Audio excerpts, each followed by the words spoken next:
तीन major reasons थे जिसकी वजह से दार्जिलिंग जो है हमेशा एक बहुत ही सस्टेनेबल स्ट्रेटेजिक लोकेशन रहा, जिसके पीछे सबसे पहला रीजन है यहाँ का क्लाइमेट। क्लाइमेट दार्जिलिंग के अंदर बहुत ही ज़्यादा सस्टेनेबल है और यूरोप लाइक वेदर हमेशा आपको दार्जिलिंग के अंदर देखने को मिलेगा। भाई तुझे घर जाना है क्या? तुझे घर जाना है? तूने इससे क्या बोल दी? नाराज हो रहा है मेरे से, नाराज हो रहा है। क्या बोल दी भाई तूने इससे? कह रहा पार्थ नाराज हो गया। पागल है, ऐसे क्यों कर रहा है भाई तू? पागल वागल है क्या भाई? क्या है ये भाई? ये दोनों कैसे? भाई कहाँ लेके जा रहे हैं? भूतिया रास्ता देखना एक बारी, इतना भयंकर भूतिया सा रास्ता है। घर में घुसता चला जा रहा, कह रहा है यो ही है, यो ही है। एक अंकल ने बोला कि ये सीढ़ियां कभी ऊपर घर में जा रही थी।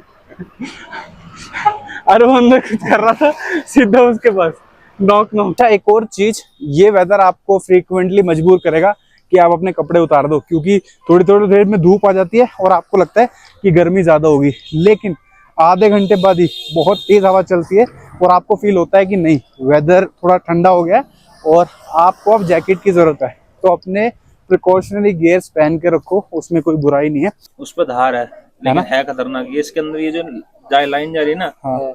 इसको स्पाइन कहते हैं। ये है ना नाइफ को और ज्यादा स्ट्रेंथ प्रोवाइड करती है, तलवारों में भी होती है। ये बीच में लाइन दोनों तरफ से यूज हो सकती है? नहीं, दोनों तरफ से यूज हो सकती है। पीछे से तो डल होती है, आगे से शार्प होती है ना। ये तो एक सिप पी गए। हाँ क्या होता है? ब्लैक कॉफी मंगाई कितना तगड़ा करते हैं। एक्स्ट्रा लार्ज, 3-4 शॉट दे दिए इसने ब्लैक कॉफी। मैं किसके साथ पीऊंगा से?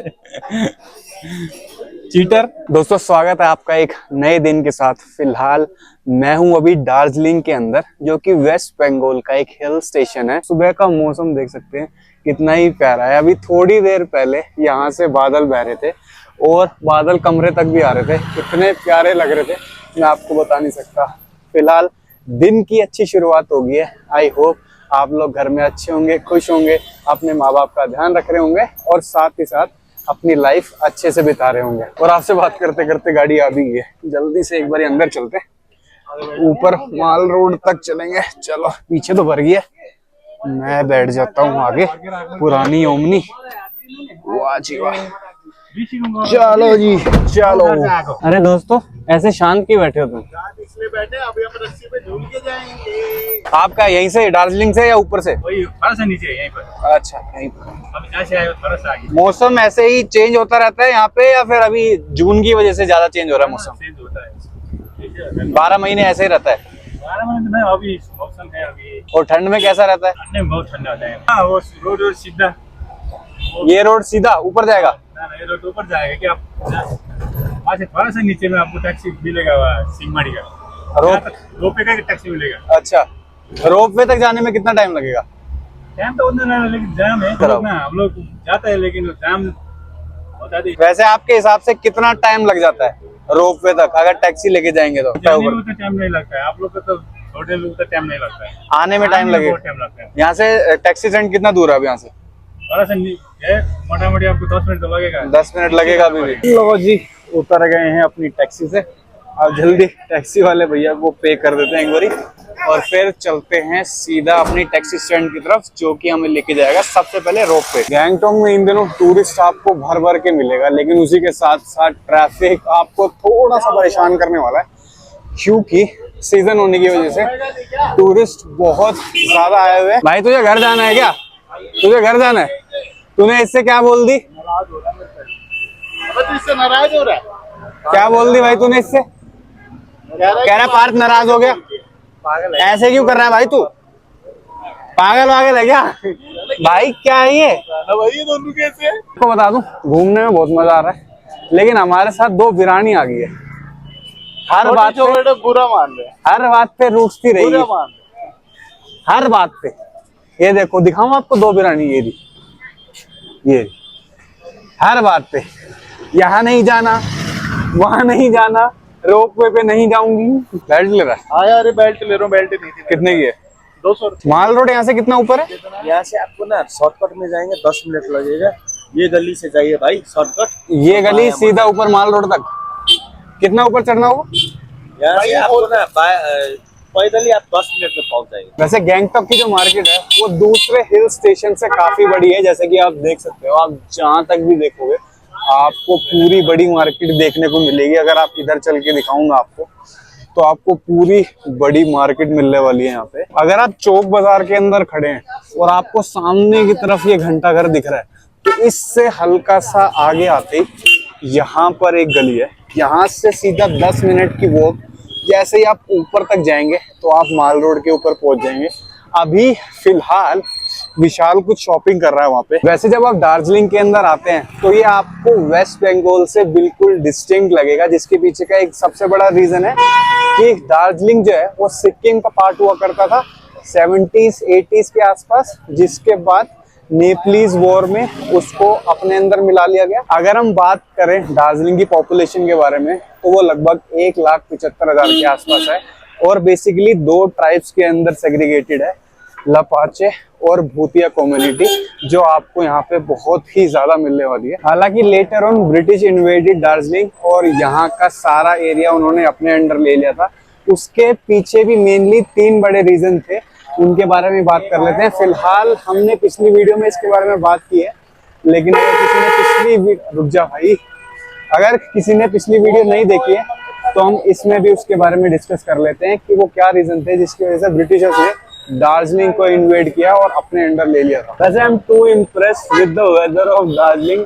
अभी धूप हो रही थी, हल्की हल्की गर्मी लगनी स्टार्ट हुई थी और विद इन अ सेकेंड अब आप देखो कितने गहरे बादल हो गए, हल्की सी नमी हो गई हवा में और अब बिल्कुल भी गर्मी नहीं लग रही, इवन हवा भी चल गई है। दार्जिलिंग पहले भी कई किंगडम्स के अंदर रहा है, नेपालीज किंगडम, सिक्किम किंगडम और even British east India kingdom के अंदर भी रहा है।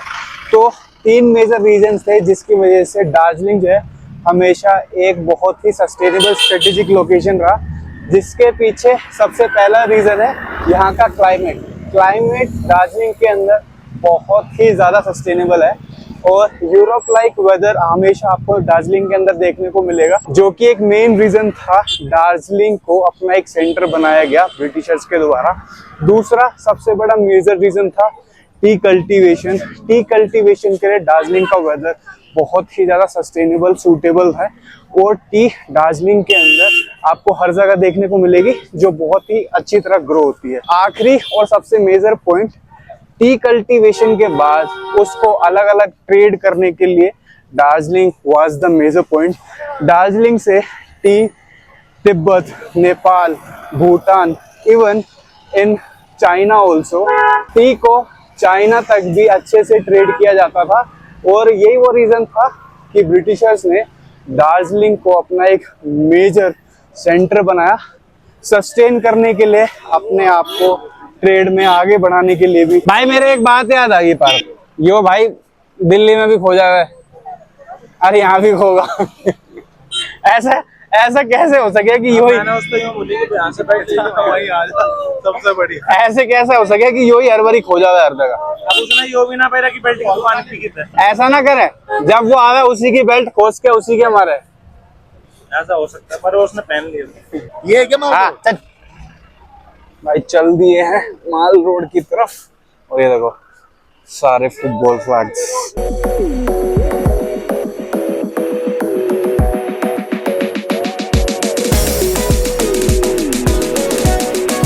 Germany, Brazil. हम माल रोड की तरफ निकल रहे हैं अभी। बीच बीच में आपको बहुत ही पुराना आर्किटेक्चर देखने को मिलेगा, जैसे ये देखो बिल्डिंग कितनी ही पुरानी है और टोटली डिफरेंट आर्किटेक्चर। घर में घुसता चला जा रहा, कह रहा है यो ही है। एक अंकल ने बोला कि ये सीढ़ियां कभी ऊपर घर में जा रही थी अरे वो अंदर कुछ कर रहा था, सीधा उसके पास नॉक नॉक। दोस्तों ये असली सीढ़ी कौन सी वाली? ये वाली भाई ये तो बहुत ही ऊपर जाती है, मौत की सीढ़ियां हैं क्या विशाल? भाई ये मौत की सीढ़ियां लग रही है मुझे। भैया मैं तो थक गया, उई हो गई उई। भाई कहाँ लेके जा रहे हैं?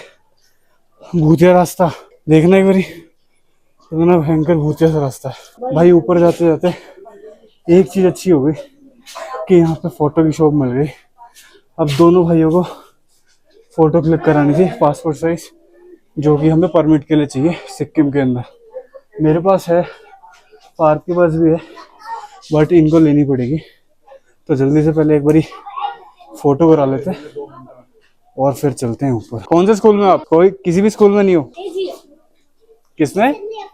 भाई फिलहाल मैं इस वक्त हूँ माल रोड के ऊपर और मेरे पीछे आप एक स्टैचू देख रहे हैं जिनका नाम है भानु भट्टू आचार्य जी। मेरे ख्याल से ये एक नेपाली पोइट थे जिन्होंने रामायण को ट्रांसलेट किया, या तो नेपाली के अंदर या फिर बंगाली या भूटानीज के अंदर। मैं अभी श्योरिटी के साथ नहीं कह सकता, लेकिन यहाँ पर लिखा गया है कि इन्होंने रामायण को ट्रांसलेट किया था। अब आपसे बात करते करते देखो बारिश स्टार्ट हो गई है यहाँ पे, और मैं आपको नीचे ही बता रहा था कि वेदर कितना ही ज्यादा अनप्रिडिक्टेबल है यहाँ पर। और सामने देखो गहरे काले बादल, और लिटरली अब बारिश धीरे धीरे तेज होती जा रही है। वहां देखो लोगों ने छाते निकाल लिए हैं अपने, लिटरली 2 सेकंड्स के अंदर। अभी हल्की हल्की धूप थी और अब बहुत तेज बारिश हो गई। यहाँ पर सामने देखो एक बहुत ही प्यारी हेरिटेज बिल्डिंग है जहाँ पर कल्चरल इवेंट होते हैं, और सामने की तरफ आप स्क्रीन भी देख सकते हो। साथ ही साथ फुटबॉल का क्रेज, जैसे कि मैं आपको बता रहा हूँ, हर जगह दिख ही रहा है आपको। अभी सुबह सुबह के टाइम है, हालांकि अब बारिश स्टार्ट होगी तो आपको लोग पीछे कम दिखेंगे, लेकिन उसके बावजूद भी मुझे माल रोड जो है वो काफी शांत लगी। यहाँ पे आप पीसफुली आराम से माल रोड के ऊपर घूम सकते हो। भाई नीचे की तरफ जा ही रहे थे तभी हमें दिख गई है प्यारी सी कॉफ़ी शॉप। अब जल्दी से अंदर चलते हैं और ट्राई करते हैं दार्जिलिंग के अंदर हमें किस तरह की अच्छी कॉफ़ी मिलने वाली है। भाई फिलहाल बारिश से बचने के लिए मैं एक बहुत ही पुरानी कॉफ़ी शॉप के अंदर आ गया हूँ और आराम से अभी यहाँ पर बैठा हूँ। अभी ब्लैक कॉफ़ी पीने वाला हूँ। थोड़ी देर ये मैजेस्टिक सा व्यू और यहाँ का वेदर एंजॉय करेंगे। फिलहाल तो प्लान था जल्दी से माल रोड घूम के वॉक पे जाने का, लेकिन अब बारिश स्टार्ट हो गया। अभी मैं आपको बाहर का व्यू दिखाता हूँ, यहाँ से कितना ही प्यारा लग रहा है। अभी हल्की हल्की बारिश हो रही है। उधर की तरफ देखो कुछ टी स्टॉल है, दार्जिलिंग का पोस्ट आउट भी है। एक सिप प्लीज मेरा भाई, एक सिप पी ले। ये तो एक सिप पी के देख। हाँ इतनी स्ट्रॉन्ग कॉफी मांगी नहीं थी। क्या होता है ब्लैक कॉफी मंगाई कितना तगड़ा करते हैं। एक्स्ट्रा लार्ज 3-4 शॉट दे दिए इसने ब्लैक कॉफी।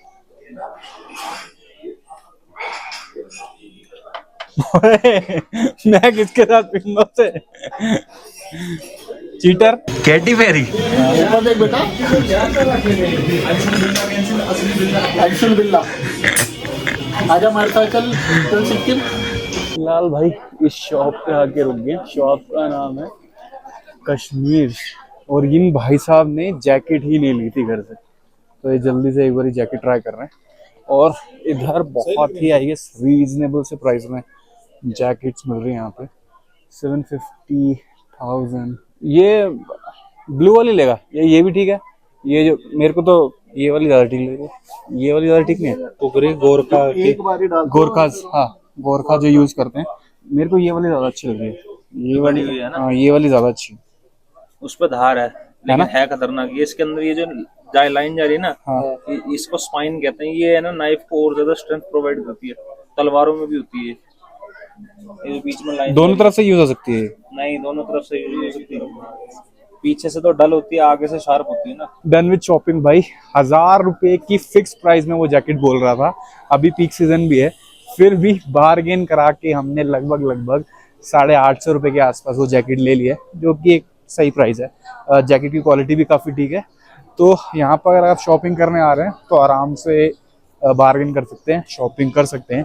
और अब देखो, अब जैसी बारिश रुकी है फिर से लोग बाग निकल गए मार्केट में, और काफी अच्छी वाइब है। इधर देखो, इधर एक बहुत ही प्यारा सा कैफे है, मैं आपको दिखा देता हूँ। कैफे है या बेकरी है, और इधर से ये बेकरी देखो कितनी ही ज्यादा प्यारी लग रही है। Hope bakery. सामने चलते हैं एक बारी, वहां से दिखाता हूँ आपको। जानदार एकदम।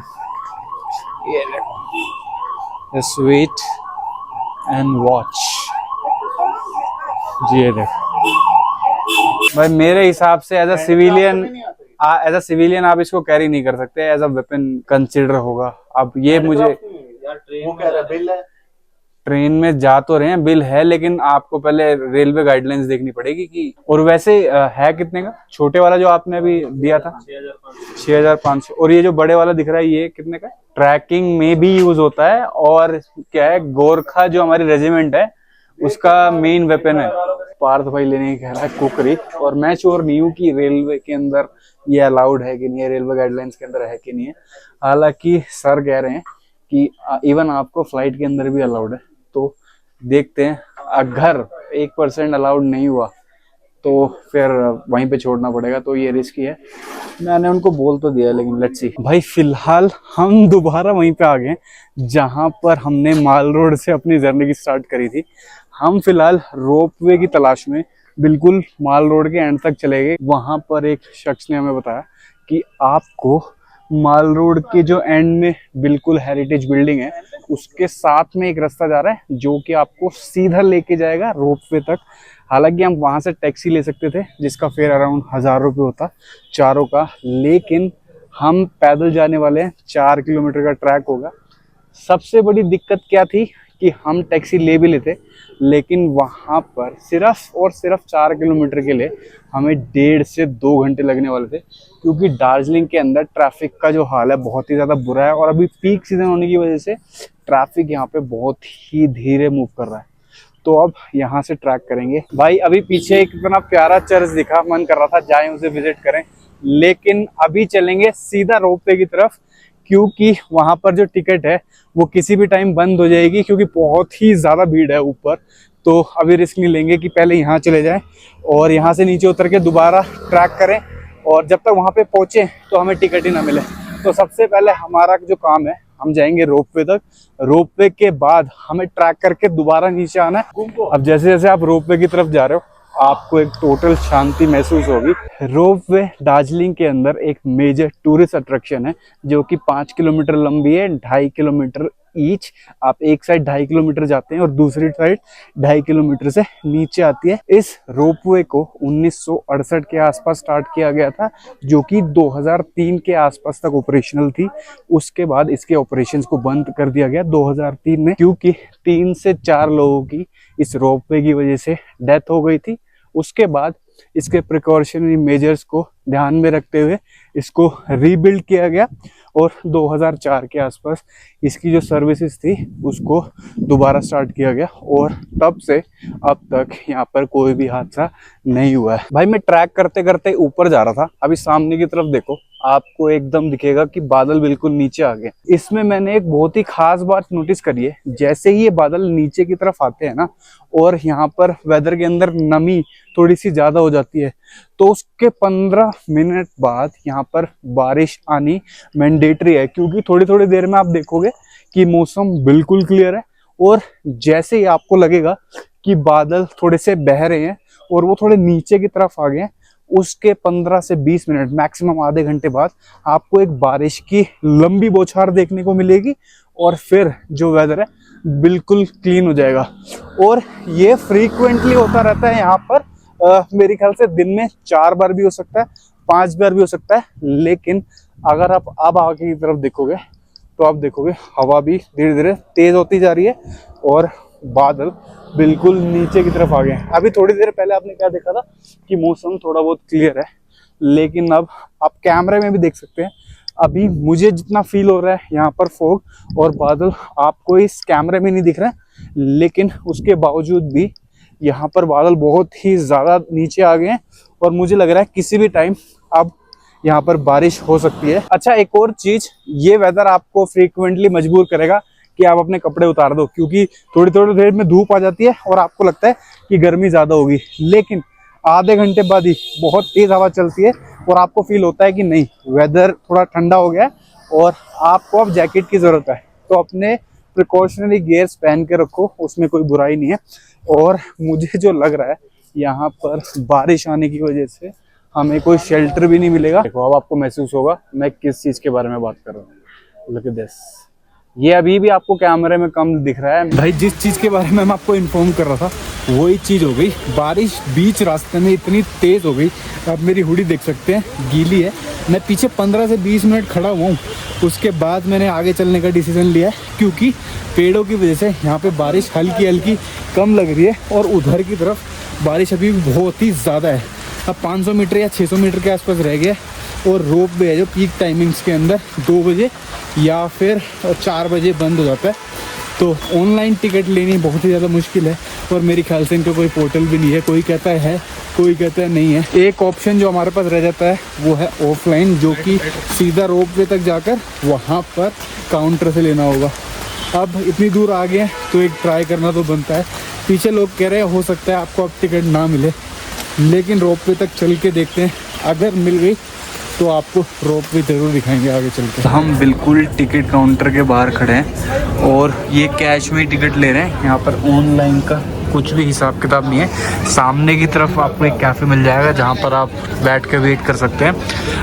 अभी जस्ट 5 से 10 मिनट पहले हमें किसी ने बताया कि आपको टिकट मिल जाती है। अगर आप 5 मिनट पहले आ जाते तो अभी टिकट काउंटर पे कोई भी नहीं बैठा है, तो हम वेट कर रहे हैं। जैसे ही कोई टिकट काउंटर पर आएगा हम अपनी टिकट ले लेंगे। वेटिंग टाइम लगभग 2 से ढाई घंटे हैं अगर आपको रोप वे पे जाना है, क्योंकि अभी पीक आवर्स है और डेली लिमिट है 500। सो एक सजेशन होगा कि आप अगर जल्दी आ रहे हैं रोप वे पे सुबह सुबह तो आपको टिकट मिलने के और राइड करने के चांसेस ज़्यादा है। अगर आप 1-1.5 बजे के आसपास आते हैं। भाई फाइनली टिकट मिल चुकी है अपने को। ये रही टिकट पर पर्सन 350 रुपये के हिसाब से 1400 रुपये हमने पे किए। फिलहाल अभी वो कह रहे थे कि टिकट काउंटर बंद हो गया है, तो हमने थोड़ी देर उधर ही वेट कर लिया और वहाँ वेट करने के बाद जैसे ही थोड़ी सी लाइन कम हुई है तो अब हम लाइन में लग चुके हैं। रोप वे का जो टाइम है एक साइड का वो हमें लगने वाला है 40 मिनट्स के अराउंड। तो लाइन थोड़ी सी लंबी है, ये आगे से घूम के उधर तक जा रही है। हम लगभग थोड़ा पीछे तक ही है। लेट्स सी कितनी देर में नंबर आता है। हाँ भाई फाइनली पूरे आधे घंटे वेट करने के बाद अब हम आ गए सबसे आगे।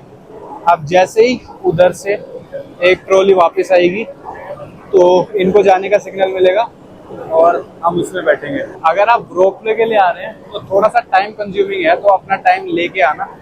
सुबह अच्छे से निकलना जल्दी और रोप वे तक पहुंचना। मेरे ख्याल से सुबह अगर आप आ जाओगे तो थोड़ी आपको भीड़ भी कम मिलेगी।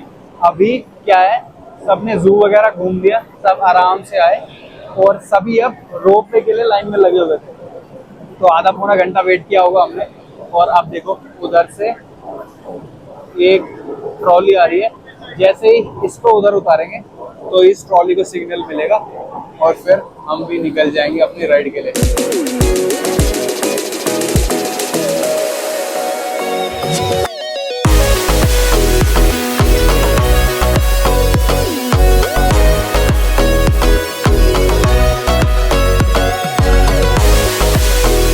भयंकर ही डरे पड़े आप भी। नीचे तो देख लो। नहीं नीचे देखना है, ऐसे से देख रहे हैं। नहीं देख तो लो, बढ़िया लग रहा है। इसलिए उधर नहीं बैठे हैं। खाई है बिल्कुल, देखो तो सही। उधर बैठने से इधर दिखाई पड़ेगा। हमको इधर तो दिखाई नहीं पड़ेगा। आप देखो तो सही कितना नजारा अच्छा है। वैसे है ना, हमें कुछ भी नहीं होगा भैया आप कुछ भी नहीं, पूरे में बसा हुआ इधर है। देखा है ना। आप नहीं, कुछ भी नहीं डर लग रहा, कुछ दिख ही नहीं रहा। देखे तो डर लगे। 15 मिनट की राइड है लगभग, तो इससे ज्यादा कुछ होगा नहीं। 15-20 मिनट 15 मिनट या 20 मिनट मैक्सिमम। 15 या 20 मिनट नीचे जाना, 15 या 20 मिनट ऊपर आना, इससे ज्यादा कुछ नहीं। बात तो हम लोग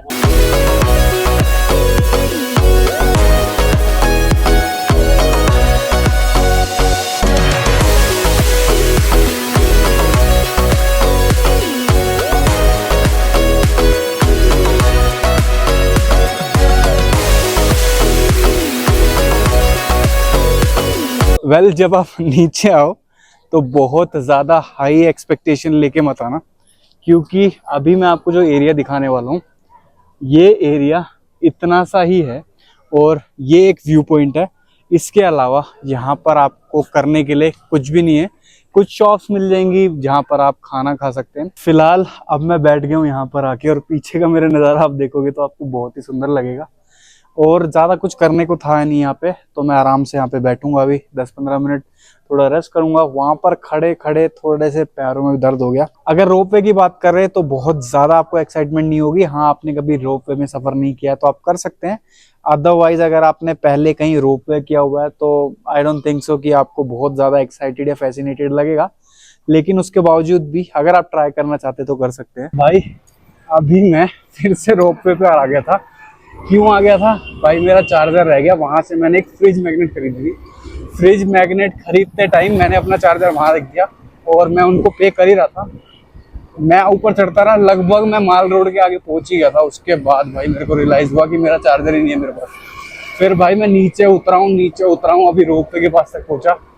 अब मेरी हालत नहीं थी भाई कि मैं दोबारा ऊपर चढ़ के वहां तक चले जाऊं, क्योंकि मैं लगभग 5 किलोमीटर ट्रैक दोबारा कर चुका था और फिर दोबारा नीचे आया और अब दोबारा ऊपर जाना पड़ रहा है। अब लकीली एक भाई साहब मिल गए थे बीच में, वो कह रहे थे कि 100 रुपये लेंगे और सीधा माल रोड तक छोड़ देंगे। अब मेरे में हिम्मत थी नहीं, तो भाई मैं अब सीधा स्कूटी पे बैठ के माल रोड जा रहा हूँ।